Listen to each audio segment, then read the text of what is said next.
That's my phone. That's fine.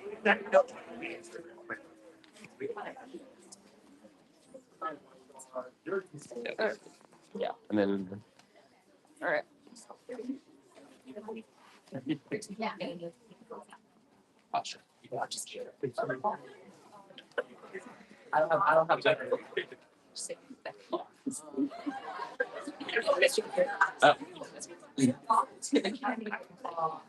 Wait, can you close that door?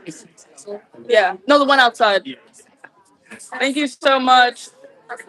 Huh?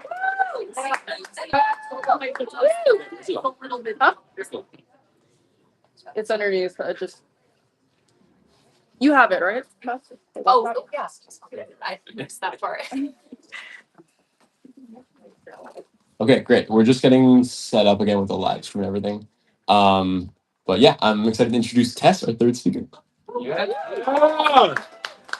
Nice.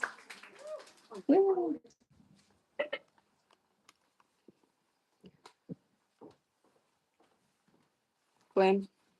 Oh, amazing. Would you guys like my little spread of pictures there? Slideshow. Anyone know what that is? Yes. Okay. Anyways, so I want to start with a story. I really always like to be the one who drives, and I get nervous planning travel, especially taking flights. And I started driving back to school this year. And the nicest thing about driving somewhere is that if all else fails, and if you really need to, if for some reason you can't go any further, you can always turn the car around and just go home. So when I was younger, I got lost on a hiking trail. It was the time of year when the leaves had just returned to green, and the sun on the mountain during the midday warmed the air enough to only need a light windbreaker jacket and shorts. My family and I were hiking a trail with my brother's Boy Scout troop. And when I accompanied my brother on Boy Scout outings, I always felt this little glowing ember of pride inside that I worked very hard to conceal, but shone a little bit anyways. I was 2 years younger, I was a girl, and yet look at me. I don't need help getting down the rock scramble. I don't need help going the last mile. I don't need to sit on the side of the trail and regain some energy. I don't need a break. We stopped at the summit of the mountain that day to eat lunch, and I decided to explore around. And the summit was a large flat area with a number of offshoots into the woods. And I picked the wrong one, and pretty quickly after, I was down a rapid decline and marooned somewhere between the ferns and the cover of the trees. And the light filtered in through the branches and illuminated stray rocks and leaves. The movement of the branches in the wind made the light ripple like the way it filters through clear water onto a sandy ocean floor. Now, I've been watching my step as I explored for poison ivy, which I learned from a book is dark green with three-pronged leaves. And if you've never actually seen poison ivy, it turns out that a lot of plants look that way. And so in my careful attention to look out for anything that remotely resembled this plant, I'd not kept careful track of where I'd come from. In the clearing of the trees now, I settled for a moment and looked around. The sense of the mistake, the faintest trace of danger, had moved into my peripheral, but had not yet settled into my consciousness, so that I felt almost as if I stood very still, the danger would not see me. It's remarkable to me how quickly sound fades in a forest, how powerfully the wind on the top of the mountain blows away the sound of human voices on its peak, laughing, eating packed sandwiches and trail mix, so that it feels more likely that someone could hear the voices down in the valley below than I could, probably just a few hundred yards away in the woods. Now, I was still unable to move in any one direction, and I wheeled around in circles, taking in my surroundings and feeling the clearing of the trees shrink smaller and smaller, and feeling the weight of the impossibility of escape, like an animal in a trap. And I don't remember how they found me. At some point, I must have meandered upwards carefully, avoiding the poison ivy as best I could, and I was met by my father with a look on his face that I've not seen replicated anywhere since. So on the top of a mountain, there's no choice but to finish the trail. There's no way to politely and quietly excuse oneself. One must continue the trail until the end. There's no one there to help. Traveling to a new city, getting on a plane, there's no way to get home. Once you're there, once you're on the plane, you can't turn it around. You cannot leave the hotel in a new city and wander out onto the street and call a car back to your bed. Okay. So I really wanted to include this story in my talk because none of it is true. What? It's a lie. Okay. It's fiction. So the hiking trail exists. I exist. Poison ivy definitely exists. I've yet to get it if everyone wants to knock on wood. But the story itself is not real. There is a trail in Shenandoah that me and my brother did when we were kids. So look at me. Anyways. This is my little background for you all. This is a picture of a rock from Australia that I like because I think the longer that you look at it, my friend Maya took it. She's over there. The longer that you look at it, the more I think it looks like a face laying down. And I feel like there's a story there. So although the story I just told you is made up, I would say that there's probably a whole lot of truth about me in it. And you guys might even know me a little better after hearing it. So this fear of being unable to escape something, of being stuck somewhere without a way to get home, and my obsession with poison ivy as a kid is really the part of the story that's true. And I think it's something that the fiction gets at better than I could ever stand up and explain it to you myself. So I've always been someone who has a really difficult time accessing emotions and memories. And the notion of the truth of what I'm feeling or this real sense of what I've experienced has always felt relatively inaccessible to me. Does anybody journal in the room? Okay. I'm terrible at journaling.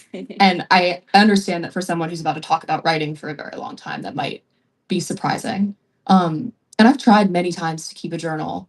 And every time I really run into this burden of honesty, there's something really daunting to me about trying to capture um, exactly what I'm feeling accurately with words. And I think it's a very difficult thing to stand up and say definitively, like, I, Tess, feel this way. Um, this is what really happened, or this is what it really was. And the effort of trying to capture reality, which is something so subjective, I think, even in our memory, and put my name on it with this notion of definitive truth is sometimes a really insurmountable thing. So I started writing fiction stories when I was in elementary school. My friends and I would go to centers, which if you've done centers in elementary school, you like rotate around from activity to activity. And I would just stay at the writing station the whole time, authoring and illustrating these books with my friends, which were 100% ripoffs of books that we'd just read. But I continued writing. And in high school, my friend and I were in the midst of dealing with somewhat of like a complicated interpersonal situation. And she commented to me jokingly that it would make a really good book. So we sat down and we outlined the whole plot just for fun. And later, I actually decided I was going to try and write it. I began writing everything that happened. And the second that I hit the point where I had to start making things up, I hit a wall. And I with this same sort of problem of a tether to honesty because I was trying to capture things accurately, to tell the story with like a faithful alignment to the reality of the situation. And that just made turning the events into a narrative really impossible. And I picked a writing class that I took at WashU. I took a section of the events and I turned it into a workshop story. And this time I was approaching the writing as fiction. So I let go of all of a sense of responsibility and connection to honesty because it was meant to be fiction. So it could be made up. And once I started writing, the story really came pouring out. There was no moment of getting stuck or of trying to place exactly how things were or exactly how I felt because it could be fake. And the process of writing this story was really a surprising experience of what I would say was catharsis. Because as I wrote the story, I really saw myself in the place. And that was one of the first times that I'd ever been able to really feel myself in that memory and to grasp at the sentiment of that experience. And I included real events in the story, but notably, the part of the story that felt the most true to me were the parts that I made up. So the time of day, color of the sunset, rain on the pavement. This is my high school. Pretty sunset. So Joan Didion writes in an essay called On Keeping a Notebook that the truth of a memory is for her purposes not that important. What's important is preserving the sentiment of the memory. So some things in our memory might not have happened that way, but they might as well have, because that's really what it felt like to us. And this idea was really inspiring to me and clarifying in understanding the way in which I approach fiction writing. So when people ask me why I chose WashU, I think of a memory of visiting campus with my parents.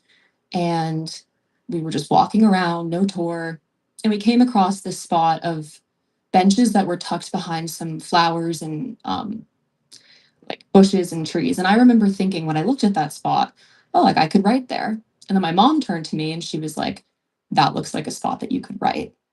Now, pretty sure upon reflecting that my mom didn't actually say that to me at all. Um, but the idea of my mom saying that to me is really what brings me into this memory, because I was having a feeling in that moment that my parents were seeing what I was seeing. They felt the same way about the school that I did, and that we were connected in that moment. So that's really Didion's idea of this falseness in memory, getting at a more authentic sense of an experience. And I think that's something that connects a lot to fiction writing and this idea of writing the self. We're going to go back to the rock. Okay. So I think that fiction writing can actually preserve and really amplify a sense of truth or authenticity better than I think a lot of other forms about communicating about the self can. Um, and when I read this first workshop story back, the thing I was really met with was my own gaze. So there's a quote I want to read from an essay by Robert Milder in the John Updike Review. And he's quoting a man named Howells. And Howells is speaking about the autobiographer. And he says, "Let him not be afraid of being too unsparing in his memories. The instinct of self-preservation will safeguard him from showing himself quite as he was. No man, unless he puts on the mask of fiction, can show his real face or the will behind it. For this reason, the only real biographies are the novels, and every novel, if it is honest, will be the autobiography of the author and biography of the reader." That's the quote. So everyone has this way of seeing and perceiving the world. The simple act of walking into a room and recording what the room looked like, I think amplifies not the room itself, but the person who's looking at the room. So when you all walked into the K-Talk room tonight, your eyes fell on different things and you took a scan of the room. And I would argue if you were tasked in turning that experience of walking in tonight into a scene, every passage of yours would be remarkably different. And I would say we know a lot about how you felt being here just by the way that you describe seeing things. And the way that you perceive things, I think, reflects onto your psyche. And the special element of fiction is that this gaze comes through unfiltered, without a sense of self censoring, and without trying to capture things exactly as they were. And the sense of perspective, I don't think is just the author filtered through the character. I think it can be entirely the characters. I think it can be just a piece of the author's mind or like a passing thought, emotion that gets channeled and amplified into an entirely new psyche on the page. So in college, I started writing short stories about my own experiences instead of journaling about them because I wasn't able to do that. So I write stories about random things, date parties, formals, mornings on campus, flights home, really any experience where I have something that I need to process. I really like to turn it into a fiction story. And this process of turning my own life into fiction has had a remarkable effect in allowing me to process experiences and preserve a sense of how I feel about things. Because in doing this, you can really construct a scene that conjures exactly how you saw things and really how you felt about things by including things that weren't actually there. I wrote one story about a formal, and it's interesting to me that when I think about the memory of that formal, I can think about the night and I can remember what happened, the series of events. Like I know what really happened. But when I think back to the event in terms of trying to process it or to think about how I feel about it, I honestly think about the story that I wrote about it because thinking about what really happened doesn't give me the same clarity of what it felt like to be there as the story does. So fiction writing for me is an incredible medium for processing and self-reflection. It's really a way of writing the self, of understanding how things were to you. And I do think there are a ton of mediums that allow people to do this, whether it be art or music, or I'm a really big fan of just talking out loud to yourself if you're home alone in your apartment. I think it's anything that allows people to feel relieved of a sense of the strict adherence to reality or trying to find the exact right words to explain something. And so, in my opinion, fiction, both writing and reading it, is one of the best ways to learn about people. If you read a fiction book, you're stepping into someone else's mind. You're reading about literally seeing things as if you were another person or a character. And to me, that's really remarkable for getting an understanding of the human mind. There's this idea from literary theory. It's from Poulet's The Phenomenology of Reading, and I'm really roughly paraphrasing. But the idea is that when you read something, you're encountering someone else's consciousness. And it's a consciousness that feels like it could be yours, but you have some awareness and some sense that it isn't yours. There's a space between being immersed in this other perspective and feeling like it's yours, but you have an awareness that you're reading something.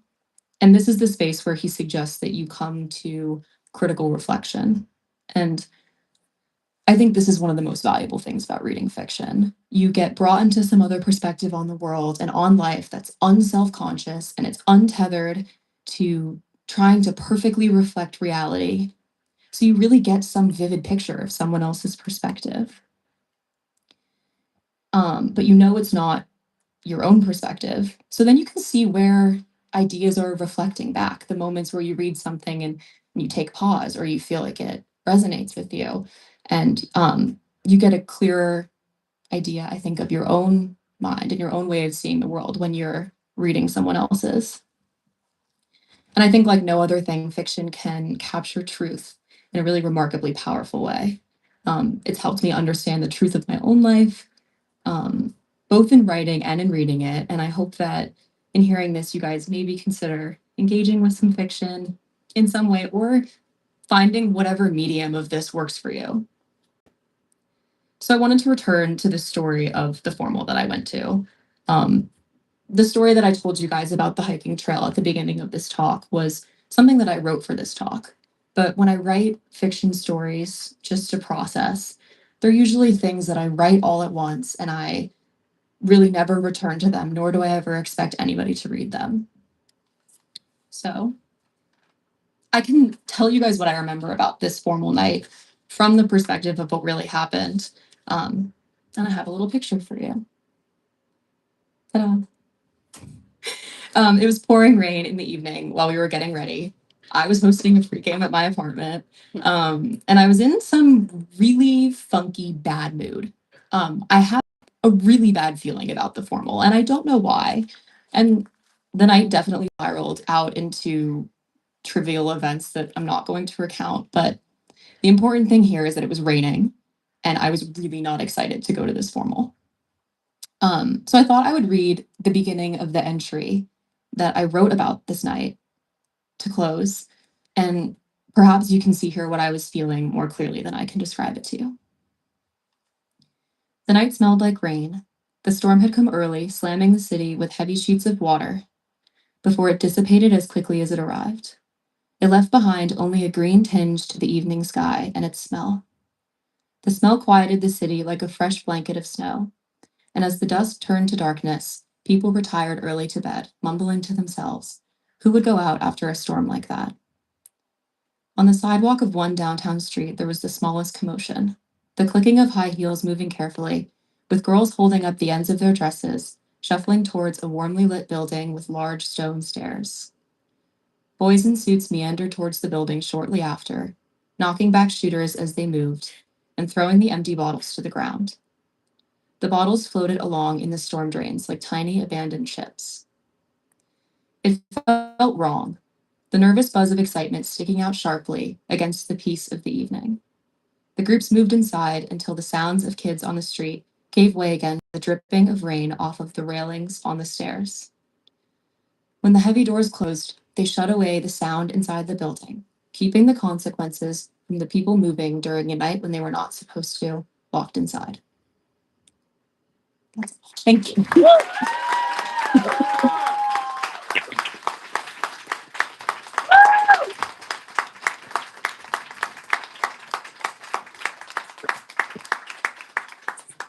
All right, thank you so much. One more round of applause for Tess.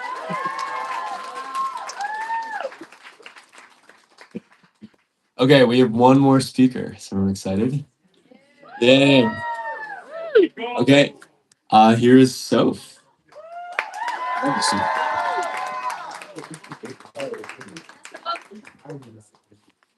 And you can plug it in when you're ready. It's on that side. Yeah.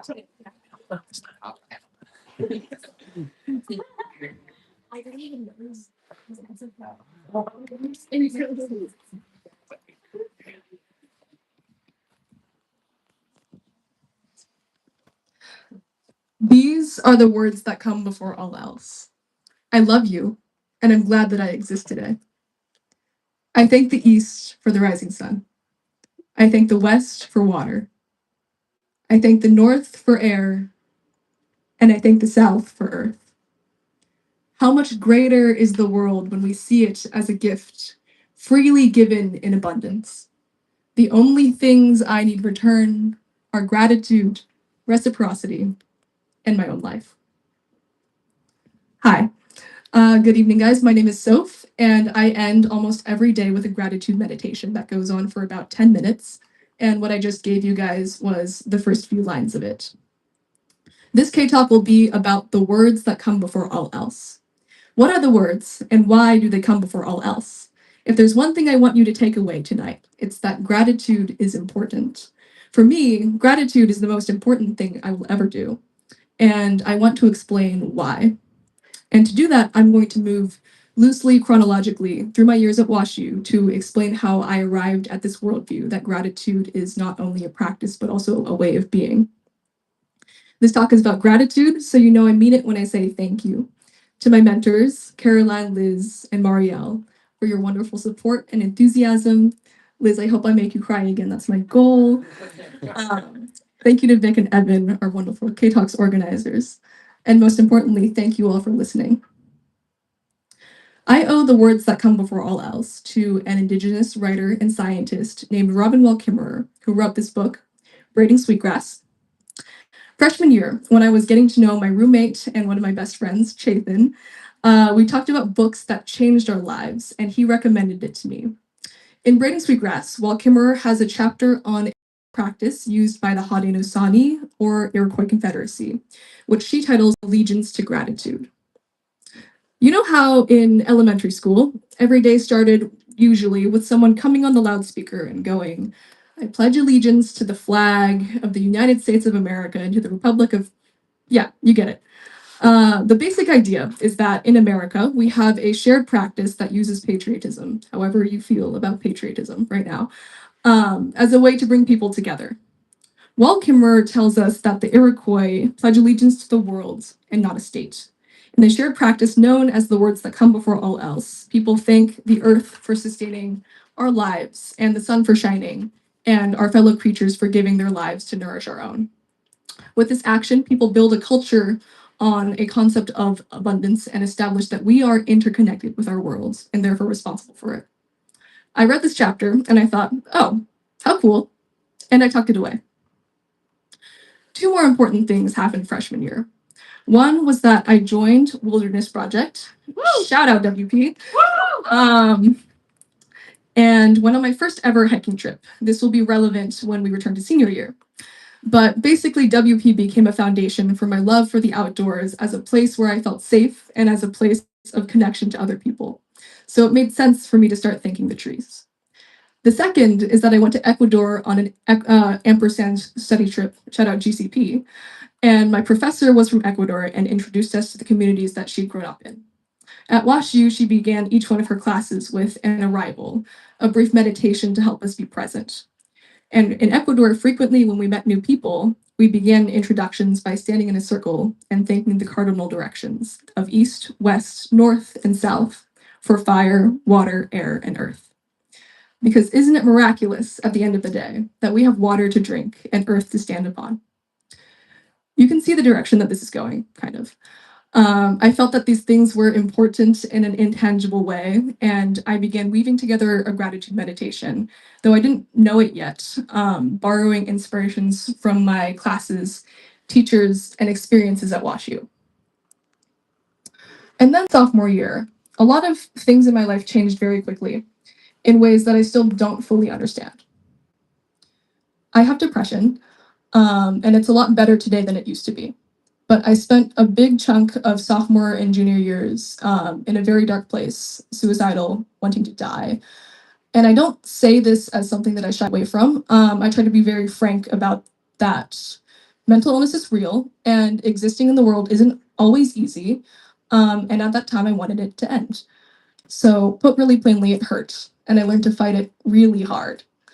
And I don't believe that bad things happen for a reason, but I do think that different seasons of life teach you different things. Depression made me face a crucial question, which is, why is life worth living? The fact that I did not want to live meant that I had no choice but to build a kinder life. And, this involves taking medication and going to therapy and leaning really hard on my loved ones. And I will forever be lucky that I had the privilege of health insurance and resources to recover. But I think these things are scaffolding or blueprints. And I still had to learn how I wanted the house to look. The big question being, what does it take to build a life that you want? And so for me, without even knowing it, I returned to the gratitude that I had learned about as a freshman, but didn't yet really embody or understand. Because it is so hard to muster up gratitude in a state of severe depression, okay? I felt like I was lying. What do you mean I thank the sky, I thank the mountains, I thank the horizon, I want to die over here, hello? But I think gratitude eventually arrives at truth. And what I mean by that is that it's hard to argue with the fact that the sun does rise and every day is new. And that is a miracle. And maybe I couldn't see the beauty or the love in the world, but I was becoming someone who committed to looking for it, who knew how to stretch the wonder of a sunrise to make waiting in the darkness bearable. So every day, for 2 years, if there was one thing I did in the morning, it was get up and give my thanks to the rising sun. And I was living in a world that I saw as absurd, as crazy, and it was a world at the time of losing loved ones and of things like rising fascism and crazy politics and a news cycle that covered everything from unbridled capitalism to genocide to complicity, where none of my choices felt ethical, and it felt like none of my dreams for the future carried any weight. But I said thank you until it felt true. And so it happened that depression made me value gratitude because gratitude helped save my life. So this is why, in the words that come before all else, I ask, how much greater is the world when we see it as a gift, freely given in abundance? And I swear to you, every day when I say that sentence out loud, it feels like a lens focuses, and I may be stressed about jobs or my roommate leaving dishes in the sink again, but suddenly my life instead becomes a future full of possibilities, or the fact that I have 2 roommates who fill my apartment with life and with warmth. And for me, gratitude is about more than saying thank you. It's a worldview and it's a practice. It's personal and it's political. My major is international affairs, and if it has taught me one thing from the study trip to Ecuador and beyond, it's how to be a global citizen.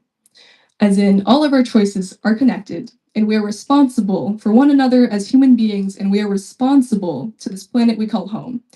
Braden Sweetgrass, the book, makes the argument that things like Western empire and Western capitalism, so all the isms and the phobias that you can think of, basically, are built off of this myth of scarcity, of selling this narrative that we will never have or be enough in order to justify the need for endless growth and expansion, the narrative that competition is necessary, that people and land are only valuable as economic resources, or that buying more things and engaging in consumer therapy will make us feel better if you just place one more Amazon order. But Gratitude takes that scarcity and fills it with abundance. It says, the world is enough and you are enough. So when I pledge allegiance to gratitude, I also engage in things like reciprocity and responsibility. I take so much pleasure in doing things like offering people rides home and mutual aid and going to protests and sharing my food and learning the species of trees that I find beautiful so that I can thank them by name. These are all the same things to me. These are the words that come before all else. What you owe to the world is what you owe to yourself. I have a second big story to tell. And it may seem slightly tangential, but it comes back to gratitude because for me, all things do. So we had freshman year, the foundation. We had sophomore and junior years, the pit of doom.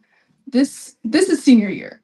This story is about the time that I decided to walk across France. This is why I shouted out WP earlier. Because you go on your first camping trip as a freshman, and then by senior year, you're like, oh, it's time to hike across a country. Gateway drug, many such cases. The way this all came about was that senior fall, I studied abroad in Geneva, Switzerland. And instead of flying into Geneva, I said, what if I hiked there? Like a sane person. So I did my research and I found a trail called the GR5, which runs from north to south across Europe. From Amsterdam, basically on the North Sea, to Nice down in the Mediterranean. And this is the portion of it that was relevant to me. I decided to start in Nice with the goal of hiking 400 miles across the French Alps to Switzerland, basically. And I had never solo traveled on my own before. I had never done a through hike, and I had never gone backpacking on my own. And one of my friends told me, and I quote, "Sophie, you're playing hopscotch on the line between bravery and stupidity." And maybe I was, but I had learned how to build a life that I wanted to live. And for me, this means following your dreams and doing it scared. So I did it very scared. I landed in Nice on August 2nd with a study abroad orientation that started on September 1st, 400 miles away. And the only thing I had to do in August was take the longest walk of my life. It was the most beautiful and most difficult thing I've ever done, besides staying alive. Here is Nice being all lovely. And this is the first trail marker that I found, the red and white on the pole. And I followed it from downtown into the mountains, as you do. And if you've ever been on Stairmaster in the gym, then you know that after about 5 minutes of this, it hurts. Now imagine that it goes on for 5 hours. It is 85 degrees out with no shade. You're carrying 35 pounds. You're jet lagged. And everyone around you on top of that is speaking French. So when I started, I would literally walk about 20 steps and stop to take a breather. 20 steps, breather, 20 steps. I was going like 60 seconds walking, and then I would stop for 30 seconds. And then every hour I would throw down all my stuff and text my friends like, this hurts so bad and this sucks. And I am never making it out of the Alps. You're never seeing me again. I'm gonna die here. And it took me about a week of this to fall into a rhythm. I would start most mornings in a valley, and then I would climb about like 3,000 feet to get out of the valley up to like the next mountain pass and then down into the next valley. And 3,000 feet might mean nothing to you guys, but for scale, this is like 5 gateway arches. And then basically after that, I would have lunch and meander downhill until my legs gave out. So doing this, I went forward about 10 to 15 miles a day. And like this, 50 miles became 100, and 100 miles became 200. And it went from 85 degrees out, no shade, to walking through snow and ice. And I have more photos here. I took this on August 10th, and it looks like a screensaver, guys. It really does, but this is just what I was looking at every day when I was just doing nothing but walking to Switzerland. And that was pretty cool. But what was really cool to me was how drastically the landscape changed. Like it went from this sunny 85-degree weather to something 2 weeks later that looked more like what I think about in The Sound of Music when Maria is like prancing around and like singing songs in the meadows. And that's like a view from my tent. And then because it was the Alps right after this, I took the photo on the right at about 6 in the morning when I left to hike into the mountains that you can kind of see in the background. And then this was 10 miles later when I was on one of those mountains, and it was like 30 degrees out and snowing, and sometimes it hailed, and I was really hungry and I just wanted to have lunch, but there was nowhere to stop to have lunch. So that was wonderful. But my point is that the climate changed a lot and I walked a lot, and it was really cool to go all of this distance on my own 2 feet. When kind of a break every minute became a break every 5 minutes, and then every 10 minutes, and then 2 weeks in, I could say, like, oh, it'll be a 4 hour climb up that next pass, and then I would just walk the 4 hours. And I thought I knew gratitude before, but I really learned it in the Alps. It's the obvious things, like having a roof over your head, or a shower, or anything to eat that isn't the 5 pounds of oatmeal that you've been carrying for a week. But it was more than that, the really simple things, like the fact that I missed sitting down. I had nowhere to sit for a month that wasn't rocky or muddy or grassy, or kind of wet. And I didn't have anything that was made for sitting. There were entire weeks where I would have cried just to see a couch. And so I'm really grateful, for instance, for the fact that I have this chair. Thank you, chair. Anyway, a lot of the GR5 was about trusting myself and knowing how to push my own limits, but just as importantly, it was about the people. I was alone, 1,000 miles from home, and I came to rely on strangers for so many things. In that month in the Alps, I would sleep in strangers' backyards. Here's an example of someone's backyard that I was very kindly allowed to sleep in. And I would hitchhike and trust that the nice girls who played ABBA in their car weren't about to kidnap me.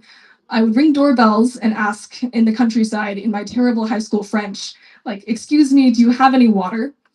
And most people were going the opposite direction as me, because everybody wants to end by the Mediterranean, and I can't blame them, but I had to get to study abroad. So I was walking the other way. So I only made hiking friends one time, and it was this pair of Dutch teenagers named Feta and Ruben. Here's our photo. And I need you to imagine going through the most transformative experience of your entire life, but you haven't had a conversation in a month in which you didn't have to introduce yourself all over again to the other person, or for that matter, any conversations in English. So when we walked the same way for about 2 days, I don't think I stopped talking to them for all of those 48 hours. We climbed a mountain, not on trail, just for fun. And it hadn't occurred to me yet, walking through a mountain range for fun, that you could climb extra mountains for extra fun. But they were the ones who taught me that.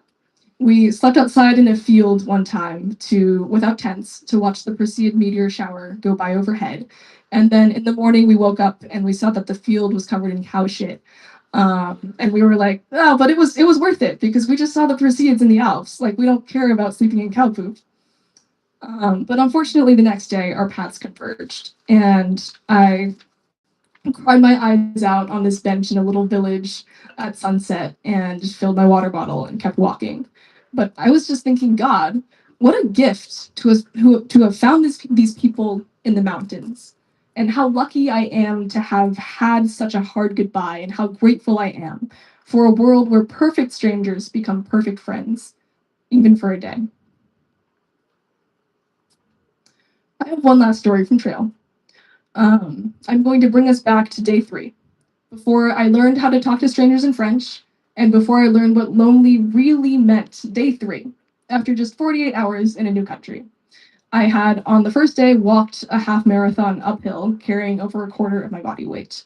And then I woke up sore as hell, and I did another half marathon into the unknown, into the mountains, away from civilization, whatever.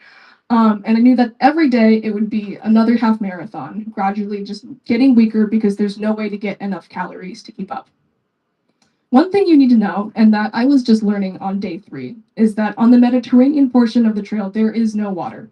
And growing up in the Midwest, I'm used to like those little trickling streams that you see in every forest, but here it was really just sun and rock. And so the only water sources, therefore, were in the villages a day and a half apart. And I only had 2 total liters to do the hardest hiking I have ever done in high summer. And those 2 liters weren't only for drinking, but also for cooking, and also for hygiene purposes, like cleaning up after number 1, number 2, and a third thing. If you thought this couldn't get any harder, I was on my period. It was the heaviest day of my period on day 3. And I was using a menstrual cup that I had no way of cleaning and emptying, because that would be a waste of water. So I was free bleeding. Imagine you wake up the sorest you've been in your entire life, so that standing up hurts, taking a step hurts, let alone walking 1 mile, let alone walking 10 miles. And the next source of water you can find is listed on a guidebook PDF by a British dude who walked this trail in 2007, 19 years ago, and he says it's 6 hours away. And this could be 6 hours to you, or being a very slow hiker, it could be 12. And at this point, I had 1 water bottle remaining. So I started out in the morning and I was immediately limping. Told myself, you just have to get to water. Just get to water.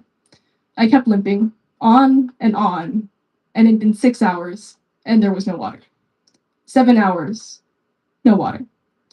I stopped and had a trail crash out to my friends at home, who, no offense, had no frame of reference for anything that I was going through. This is the crash out text that I sent to my friend, and that is the exact location in which I sent that crash out text to be like, if I just stop here, maybe you can find out where I was. Yeah. And then after that, I stood up and I kept going. The sun began setting, and I was at the point where, with every step, I was letting out small whimpering noises because it made me feel better at that point to verbalize the pain. And then I remembered why I was out there, why I had put myself into this crazy situation to begin with. Why hike the Alps? I wanted to light up with love again. I spent 2 years in the darkness, reaching for joy, but I'm unable to feel it. And I wanted to explore the world and remember how beautiful it was. And gratitude had taught me that if you wait long enough in the dark, the sun will rise again. And so I didn't know where this water source was, but I knew that I was going to walk until I got there. And I was tired of suffering and wanted joy instead. So as I walked along, I began the gratitude meditation that I say every day. And every step was a syllable. I limped, and there were literally tears in my eyes, and I said out loud, "These are the words that come before all else, between gasping for breath. I love you. I'm glad I exist. I love you. I'm glad I exist." Switchback by switchback, up through the pine trees, until I finally hit an asphalt road and started to see a couple ramshackle barns. And right before dusk fell, I came upon a small campsite in the mountains. I had made it. And the campsite host and his dog were so patient and so kind. And this is exactly what I needed because my nerves were shot to hell. And I got a tour of the campsite, even though all I wanted to do was collapse senseless on the ground, and there was water. And I had my first shower since being on trail, and I got to wash off all the blood. So basically, I had made it to heaven, even if heaven meant crawling to the bathroom because I could not walk anymore. And this was the first time I thought, that is the hardest it's going to be. I can make out to do this thing that I set out to do because I made it through that day and through those hours. And I made it because there was water where I needed it. I made it because at my absolute lowest, a stranger, who was the first of many strangers, hospitality and understanding beyond what he was obligated to do. So much of the unknown is made of kindness. So much of the world is a gift. Gratitude being the most important thing in my life means that living well, enjoying that gift, and giving it back where I can is the most important thing I'll do. How simple that premise is. What we owe to the world is what we owe to ourselves. I arrived at WashU thinking that I would be a GPA-obsessed pre-law, and no offense if you are, I wish you all the tenacity that I did not want to have. I am leaving WashU as someone who woke up one morning, went, "Hey, wouldn't it be cool to walk across France?" And then I did. And I don't know what kind of world I'm graduating into, or who in 10 years I'll stay in touch with, or pretend not to see if we're shopping at the same grocery store, or if in 10 years we will still have grocery stores, or if no human shops will have taken over. But I do know that I find this worldview, this way of living life, to be beautiful. So I give my allegiance to gratitude as a gift, and soak in the abundance that surrounds me. I will leave you with the closing of my personal gratitude meditation. And if it feels good, reflect along with me about the things that fill your life. Let that warm you up and bring that little light with you into the world, however that looks. I thank every bite of food I have taken and will take today. It is the earth that feeds me, the hands around me that feed me. It is my own hand, and I deserve it, and I am enough. I thank my body for carrying me through this world. I thank myself for being here. I think that there is too much to love, and for that, I thank the new day, and I thank all that it has given me and all that it will give me. This, in return, is all I have to give it. This is all that I can give it. This is the most important thing that I will do today. I love you, and I'm glad that I exist. Thank you.